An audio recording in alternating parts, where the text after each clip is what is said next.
GECV is back, and I'm proud to introduce Dani Rene. How are you doing? Pleased to meet you. Good.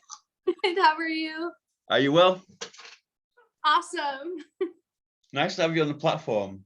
We've been building up for this. It's taken a little while because you've had the new release coming. But before we get into that, tell me a little bit about yourself. Where are you from?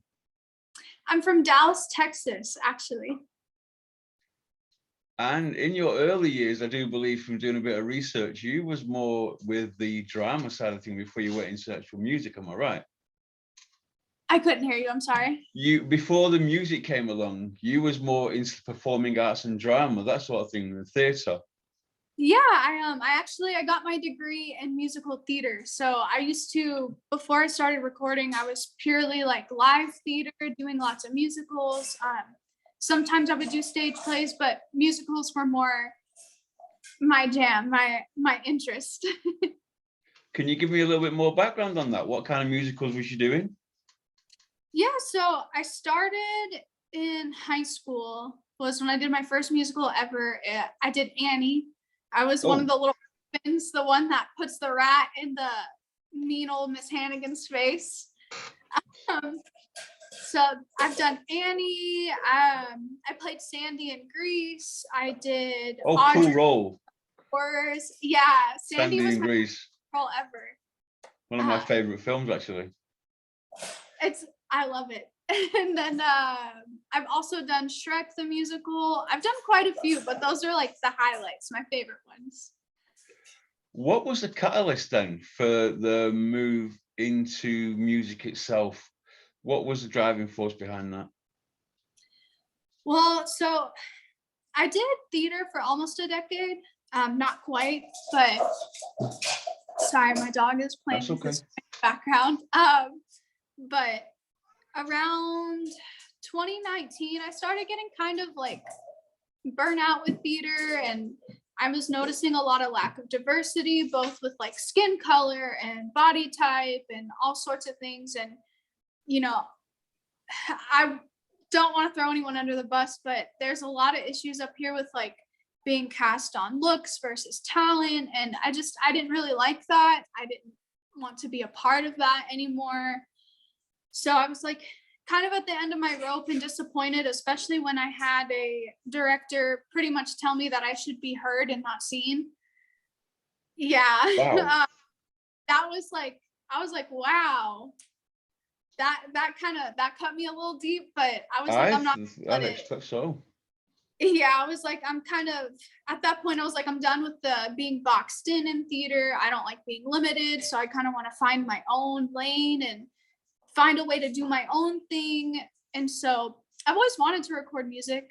I used to write a little bit in high school and like play on my little piano, and I never had lessons, but I YouTubed and figured it out by ear. And then 2020 happened and theater shut down. And so that kind of like, it closed the door for me. It was like, you know, I was burnt out. I was at my wit's end. Hi, Sebastian. And so I started like, okay, how can I pursue other artistic avenues? And then for about a year, like 2020 to 2021, I was kind of in this weird limbo. Like I didn't know where to go. So I just like kind of picked up TikTok and stuff like that. And then last year, I have a friend, his name is Jamal. Hi, Sebastian, they hear you. He loves the sound of his own voice. But anyway, so I have a friend named Jamal. He's more well known as PG Brown. He's a local Dallas artist as well. And, you know, between him and then my now boyfriend, they kind of have been like showing me the ropes and like, here's how you record, like this is how it's different, like, and then just like doing sessions with them and kind of seeking their guidance. I've learned a lot, and then I've been networking with other artists as well. And so my boyfriend and I are kind of like I guess you could say like a duo. He produces all my tracks. And he mixes and masters them as well. So he's like and I might just say quickly, it's excellent. His mixing and mastering is absolutely spot on. It's really good.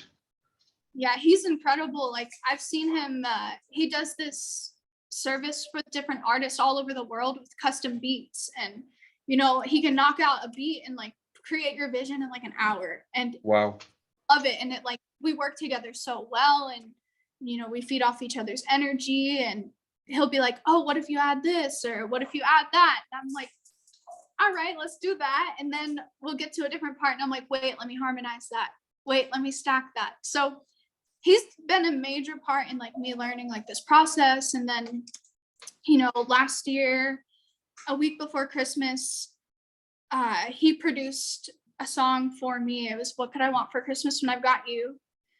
I actually really like that. I did mention it to you as well. I love Christmas releases. I think the market lacks that. I mean, I know there's a flood of records at Christmas time, but in terms of good quality Christmas songs, it's almost feels like it's spent. So to hear something unique and correct and it's been put out right was rather refreshing. Yeah, that was my biggest thing with that one. I was like, you hear the same Christmas songs over and over every year. I was like, I want to create something original, something a little fresher. And I mean, it was a really good experience. Now listening back, I'm like, okay, there are some things I could have done better, but I was like very green to recording. And then, it came together, and then we started working on my next single, Going Nowhere. So now that you've actually, would you say, even though you've had that support network there, you've been allowed to evolve at your own pace, because you're recognizing, like you say, you recognize where you've gone wrong or little things that you change? For sure. Definitely, like with the group of people I've surrounded myself with, it's been like a very like safe environment to like experiment with different sounds and like learning the ropes. And they're very like, the community I've built like for myself and joined is like very supportive. And we also, there's a couple other artists that are like in our like kind of tight knit group, J Knits and Two Music. They've been really helpful as well, and they've offered me different advice and kind of mentored me a little bit too. And I've never had a moment with anyone in the community so far like that has been mean or like putting down. Like everybody's just so uplifting, Super supportive. Mm-hmm. I think that's maybe what's changed within the music industry in over the last probably 5-10 years is the fact that I see it from a different perspective, where the artists that I've been interviewing for a good 10 years, and I've seen a definite shift in the support mechanism for artists, for sure. Mm-hmm. That being said, I mean, with regards to you being new to the industry, your voice was already there. Oh, thank you. So that's not something that you've in particular. I mean, obviously you work on your vocal range, whatever, but your voice was there, so therefore you had that kind of creative intuition to start with.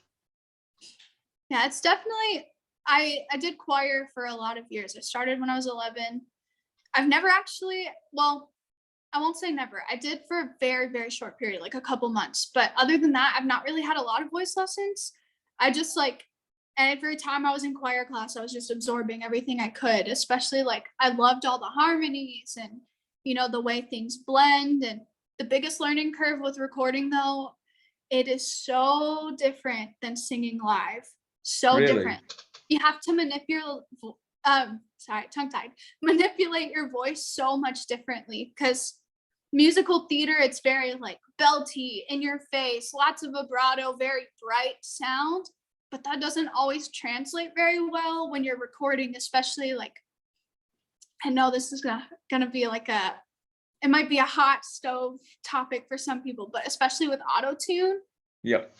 Almost every artist uses it. Even if you don't need it, it just gives it a polished sound. But like my musical theater vibrato was not jiving well with that. It sounded like up and down crazy. And I was like, all right. So when recording, I have to dial it back and do a little more straight tone versus that.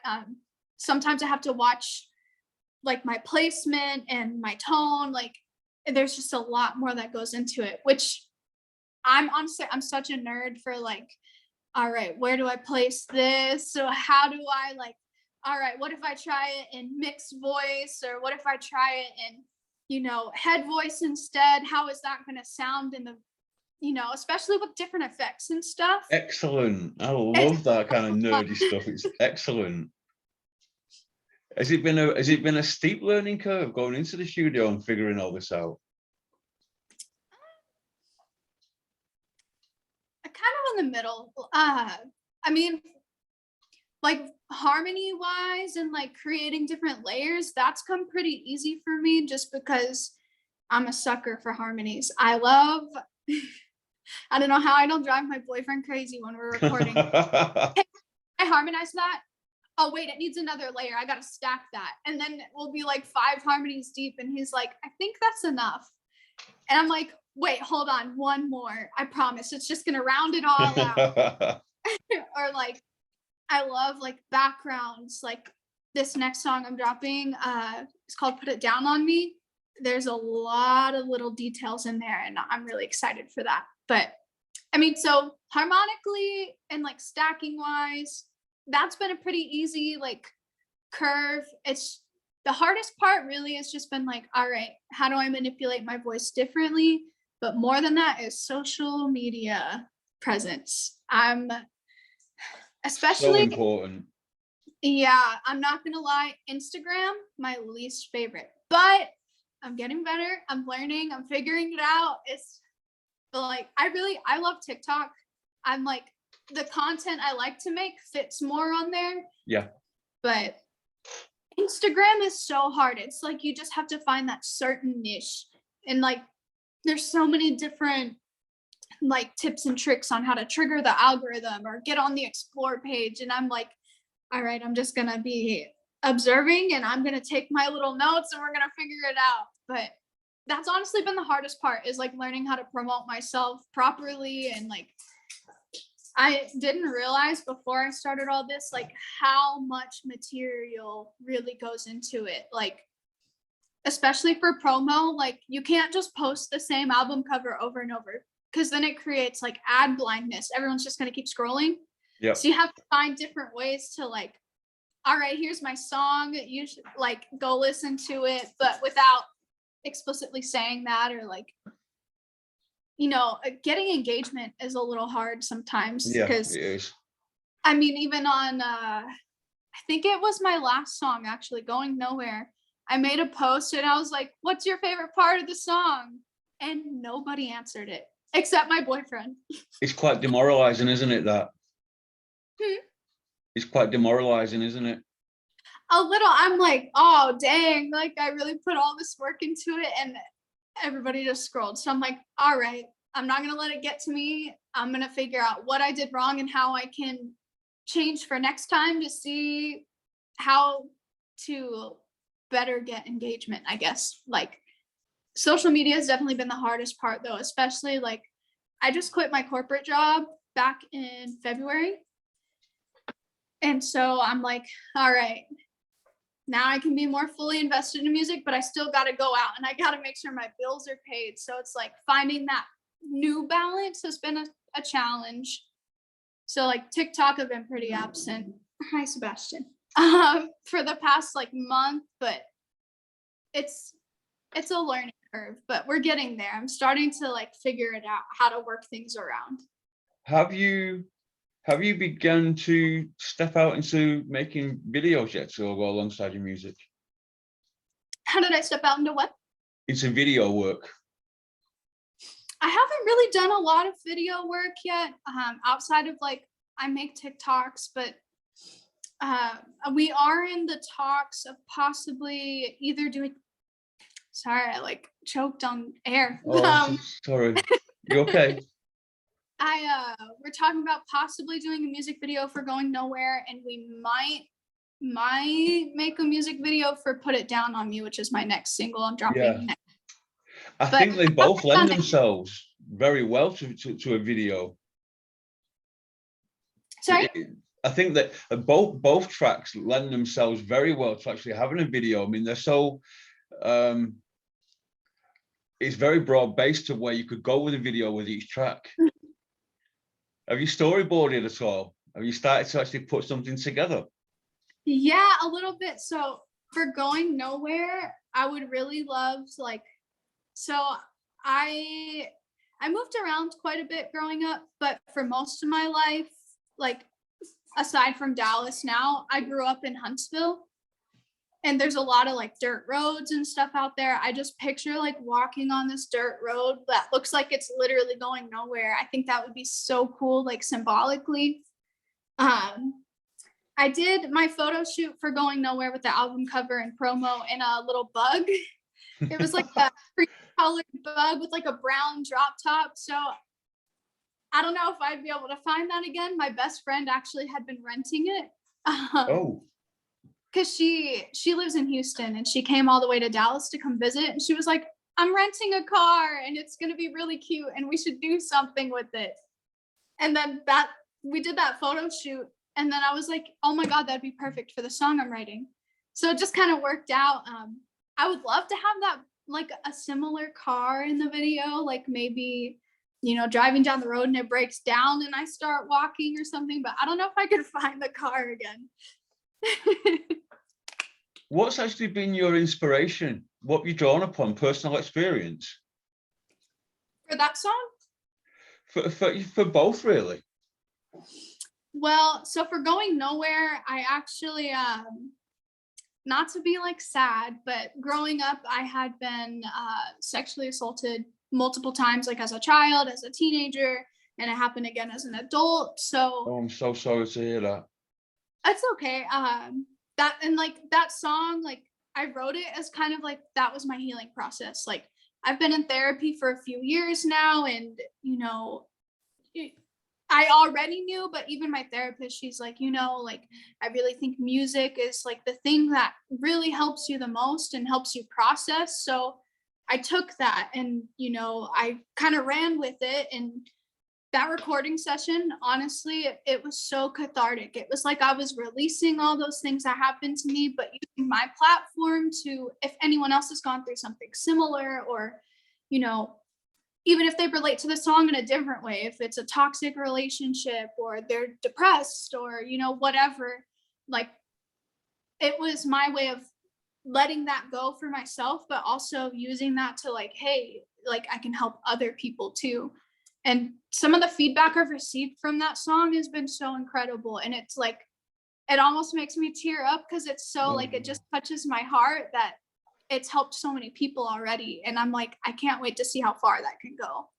I must admit, I was listening to Going Nowhere. I was able to draw upon a previous like toxic relationship that I was in. That's what I pulled from it, and I'm just thankful to be where I am today. And it made me feel like that actually listening to the track itself. Mm-hmm.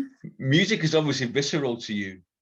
Is it something that you're still waking up every morning feeling excited about?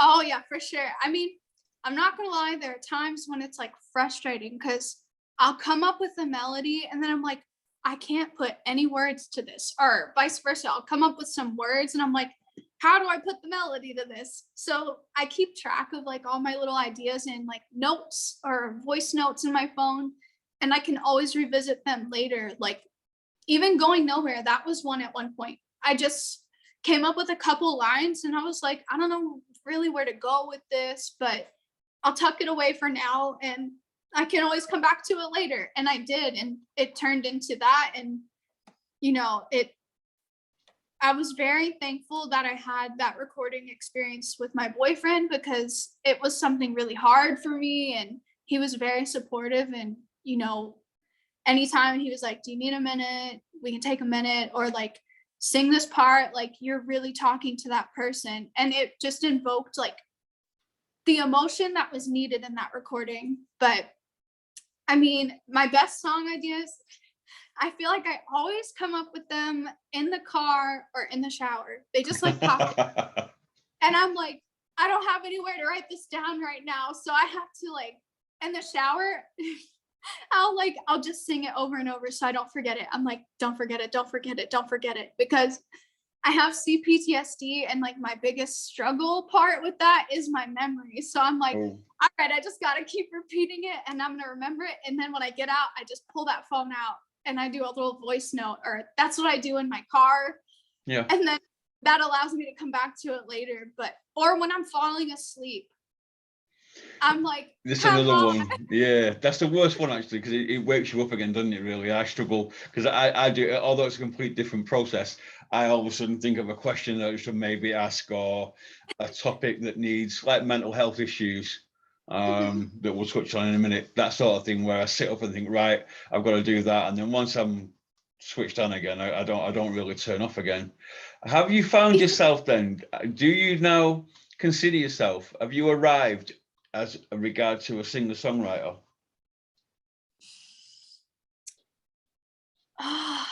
I have in my bio right now aspiring, but I feel like I should take it out. I feel like I'm diminishing myself by saying aspiring, because I mean, I am a singer, that like 100%. Songwriting is still like a learning curve a little bit.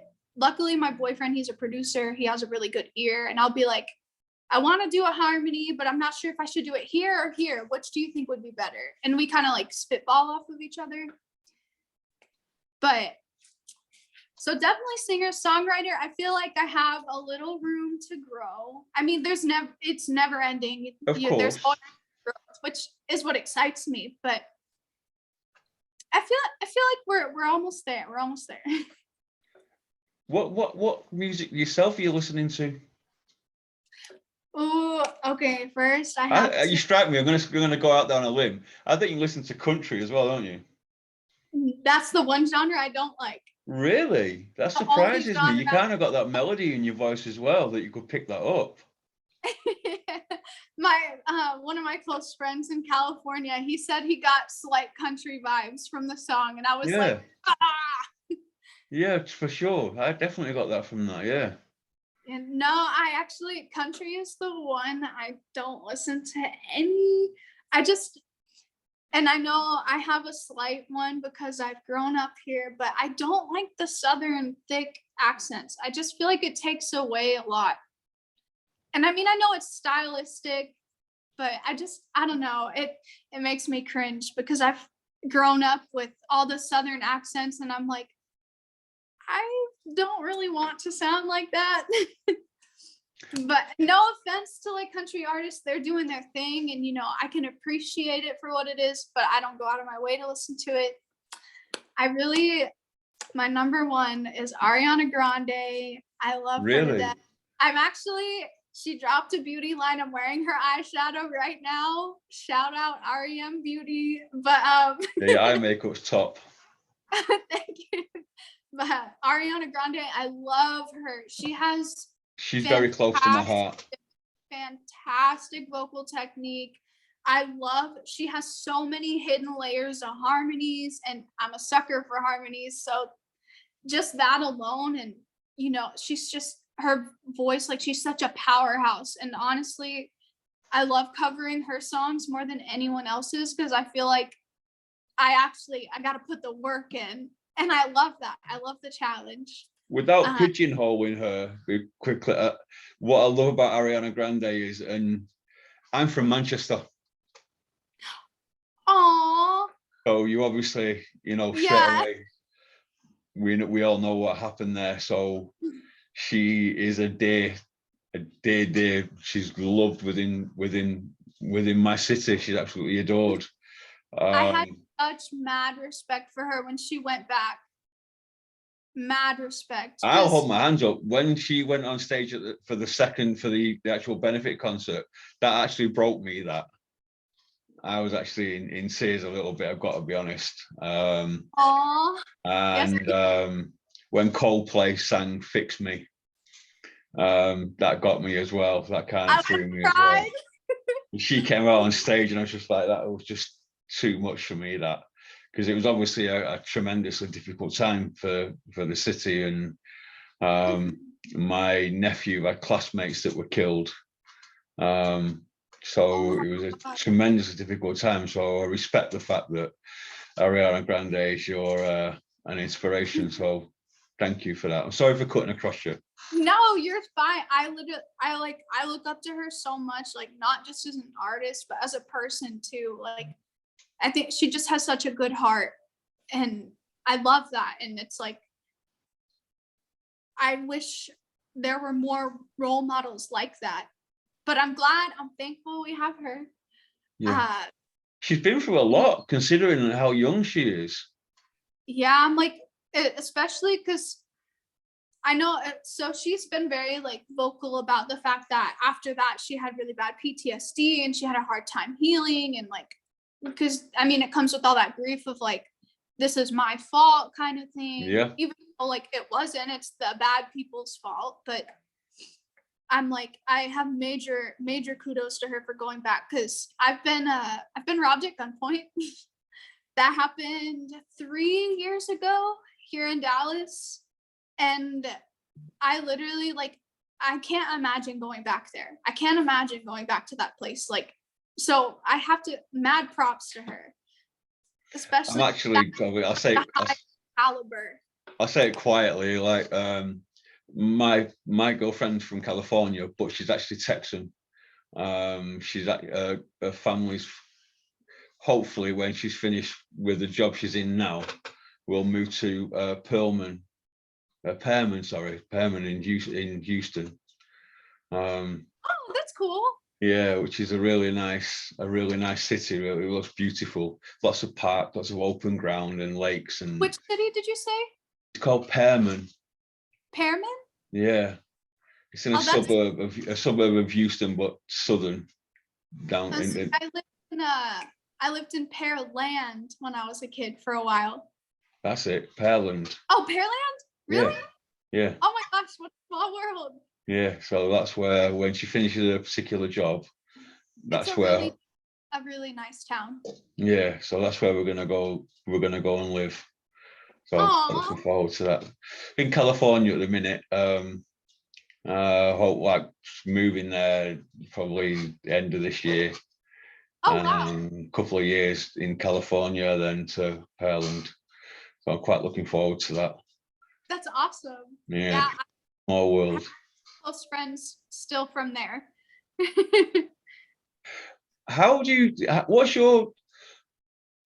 Do you have any preconceived ideas about once you step outside of this comfort zone support network that you've actually got right now? Have you preconceived ideas about what the music industry is going to be like? Yes and no. So I'm gonna hop on my feminism soapbox for just a second. My biggest concern with the music industry, I feel like it's very quick to overly sexualize women. Yep. Not that it sexualize men too, but women in particular. And I don't want to be that. Like, obviously, like, you know, you heard the latest single I did with my boyfriend. It's sexy, but like, I don't want to be like, all right, see all of my entire body. Yep. And, you know, I don't want to be put into that box. Like, respect to the women who want to do that. That's their choice. And, you know, I have no ill thoughts about it. Like, do your thing, girl. You do you. But that's just not me. So that's my biggest thing. Like, I just don't want to be over sexualized. And I feel like the music industry does do that a lot to women artists. But other than that, I mean, I know there's always going to be somebody who isn't happy or isn't nice or is going to have opinions. And that doesn't really bother me, because at the end of the day, all that matters is what I think of myself. And for sure, you know, good call. Like, because at the end of the day, I'm the one that has to sit with how I think and how I feel. And it's my choice to let that bother me and fester in me, or I can let it go and go to sleep peacefully. And I'm always going to pick that option. Have you got any plans for collaboration work? I have a couple. So my boyfriend, D-Dilts Productions, and I have a friend, his artist name is Belarus. We have something in the works. And then I have a friend named, his artist name is Imperial J. We're looking at collaborating. Those are the only ones I have lined up as of now, but I've previously, like, already out on Spotify. I've collaborated with PG Brown. I would love to do more with him, because that would we did a song together. We did a cover of Touching Heaven by Johnny Swim. Oh, I love that track. That was like the first time I ever really sat in front of a mic and recorded, and I'm just gonna say it honestly, I don't think I did too hot. But I mean, I like it in the sense that I can see my growth from there. Yeah. But it's not my favorite work of my own. He did a killer job, like always, but I knew you were going to say that. but I've collaborated with PG Brown, Jay Nitz, and Two Music. I did a song with them called Needs. That one was pretty cool. Basically, the premise of it was like I was the heartbreaker, like evil girl who was like a cheater or whatever, and they're rapping about like, forget this girl, she sucks. Funny, all love. And we were just telling a story, and then my latest collaboration was with my boyfriend, Deedles Productions. Have you got enough material then to be thinking about putting either an EP or an LP out in the near future? I want to. My strategy first, though, I'm gonna keep putting out singles until I can build more of a base, because I would hate to put out an album with like 13 songs and nobody listened to it.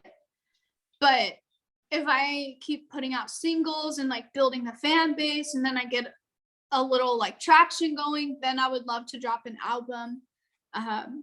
Definitely before that, I would drop an EP just to kind of test the waters and see how it. But right now I have, oh gosh, I think like 6 or 7 singles lined up. Just about. A couple of them are collaborations, but I think for now, maybe probably through the end of this year, I'll be doing singles, and then maybe next year drop an EP and see how that goes. And from there, I would love to do an album. With the diversification that's in music nowadays, and the different strands that go alongside the clothing line, for example, have you actually got any plans afoot to be looking at that sort of thing yet?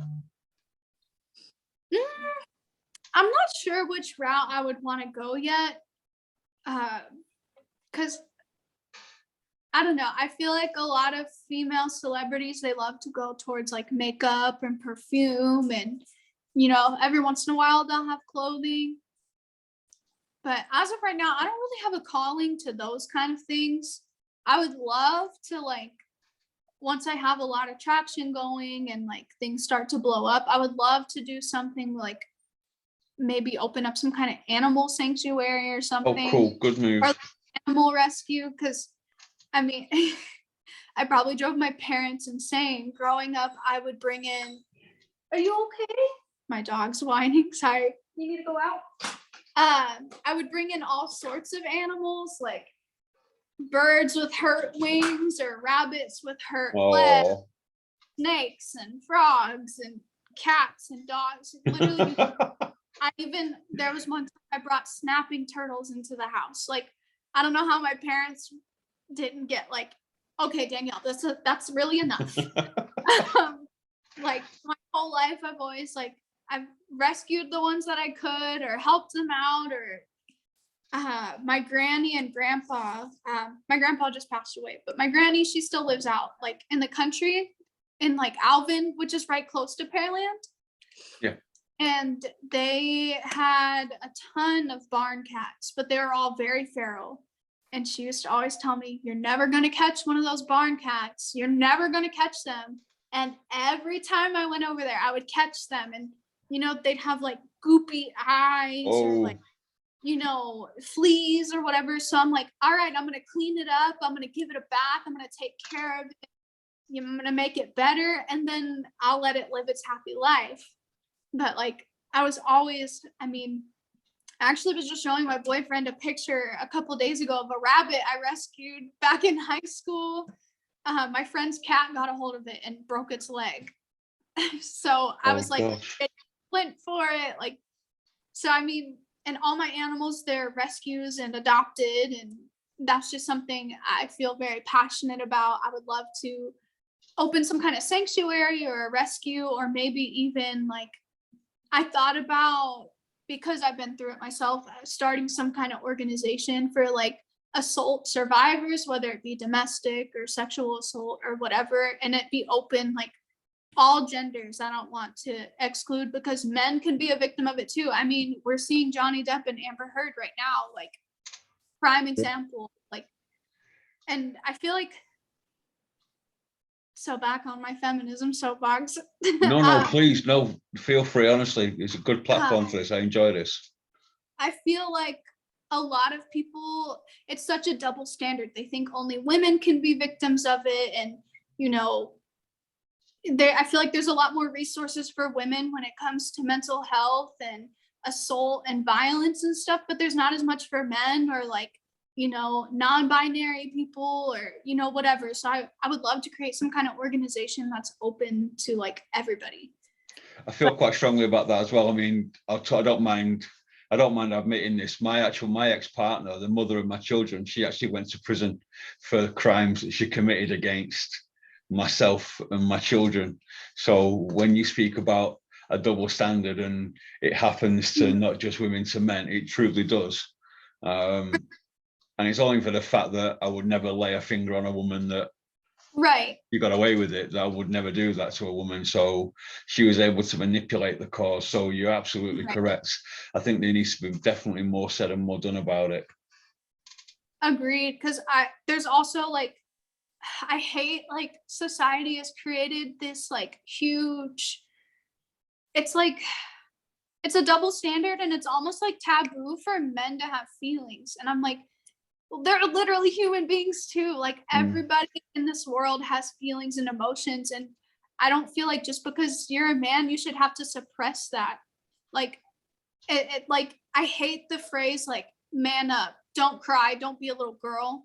Like, no, it's okay to feel like I have an ex who had 2 children. They were both boys, and I always like, I made it very clear, like, it is okay to be upset. It's okay to cry. It's okay to be frustrated. And that was like, we just have to figure out what's going on, like what's frustrating us.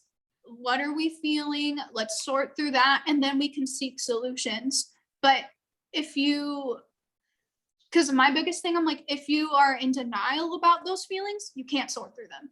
Yeah. And society teaches boys and men to do that. And it's crazy to me. I'm like, no wonder there's like men out there that don't know how to regulate their feelings. And, you know, that contributes to abuse on the opposite end, or, you know, self-destruction and all sorts of stuff. I'm like, it's crazy to me. So yeah, I guess in short, I would love to either open like an animal rescue or like some kind of mental health service, or both.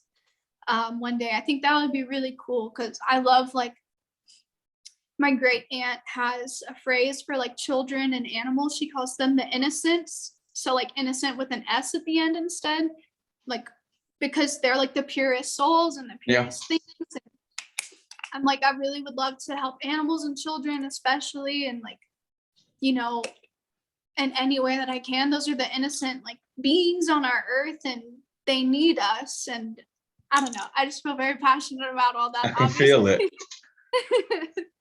Do you have any plans coming into the spring, summertime for any live shows? I haven't gotten any lined up, but I'm definitely looking into it now that like COVID is starting to become more controlled and it's not such a frenzy. And I'm looking into performing opportunities, but I just don't have anything lined up yet, because I'm trying to figure out, like, I want to do my research on different venues, like what venues are doing it like in safer ways. And, you know, because I don't want to go somewhere and it be like everybody packed like this. And, you know, even though COVID's more controlled, it's still a thing. At least over here it is. Like, but I want to do a little safer. I want to do somewhere that definitely, like, I don't want to go perform somewhere that's like for rappers because that's not my niche. I'm not a rapper, so I'm trying to find like target audience.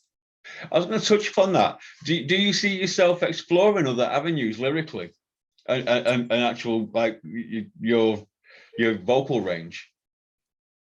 Rapping, no, but R&B, yes. I have a couple of the songs I have lined up are a little more R&B pop versus Going Nowhere was very like pop alternative. I love like, this goes back to my nerdiness about like how to manipulate your voice and like all the technique that goes into it. Like I love exploring different genres. So I think that's definitely in the future. Particularly, I already have some pop R&B stuff lined up. Yeah. I mean, I've kind of thought about like pop rock, but I don't know yet. We'll see. Like Paramore type stuff. That'd be quite cool. Yeah, I'm like at this point, I'm just kind of exploring, testing the waters, seeing what does well, what doesn't. And I wouldn't write anything off except I will never do rap. I'm not a rapper. I'm not a rapper. And then I don't think I could see myself doing country. I hate it though because I can sing country really well. I don't like the genre. I've been listening to Shabuzi recently. To what? Shabuzi, do you know what I mean? Mm-mm. He's a black artist, big dreadlocks, does country, absolutely phenomenal. Aww. Very cool. I think you should give it a listen and kind of see where, because it's very eclectic. I mean, it's got all the elements of country, but there's a little bit more to it, with a little bit more dynamism and a little bit more street to it. So it's quite like, oh, Cool. yeah. Right, we're almost out of time. Is anybody you want to give shout out to? Ooh, always shout out to my parents and my grandma, first and foremost. My boyfriend, D-Delta Productions. He literally has been fundamental in this journey for me. Like, and I can't express enough how thankful I am for him to give me like a safe space to explore and record. And he puts up with my millions of harmonies. It's I'll have to do like a little insight video one day just to show everyone. Like, that would actually be quite good, actually. I really, just to see how many times in a session I say, "Hey, can I harmonize that?" Sorry, my dog needed to come back in, but definitely PG Brown. We've been friends for almost a decade now. And he's been a really good mentor and guide in this as well. But yeah, those are my mains. Thank you very much for your time. It's GE's TV and Islington Radio with Dani Rene. Thank you very much. Thank you so much. You take care. I'll speak to you soon. You too. Bye-bye. Bye.